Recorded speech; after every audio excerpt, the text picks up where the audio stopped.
So here's the head-scratching question to Calvinist, Reformed, Tulip people. I have a friend who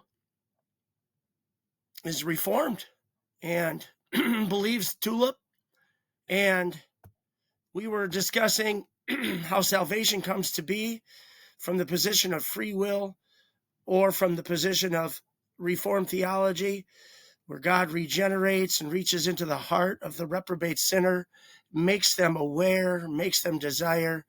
And we were just discussing that. And in a friendly way, I sent Galatians 3. I said, read Galatians 3 and tell me what you get out of it.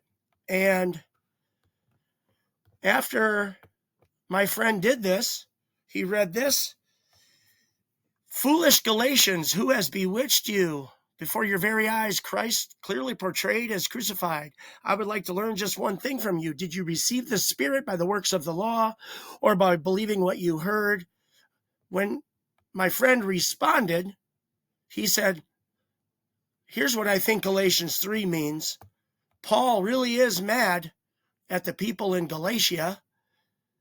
And I said, oh, okay. He's like, why? What do you think it means? And I said, well, after you and I discussed how salvation would work, I would think that these words about believing the things that you hear and being lambasted as those who are supposedly believers, how that would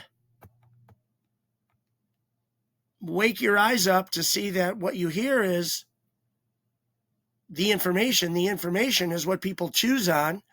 Notice it even, contrasts that you begun living your Christian life after receiving the Spirit. And now, even though you have the Spirit, you're going to live the old Jewish ways and circumcision and all of this stuff.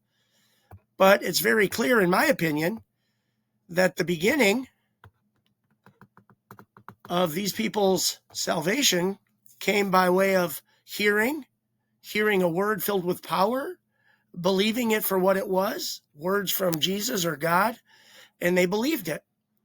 Have you experienced so much vain if it really wasn't vain? So again, I ask you, does God give you his Spirit and work miracles among you because you're obeying the law and circumcising each other, or by believing what you heard?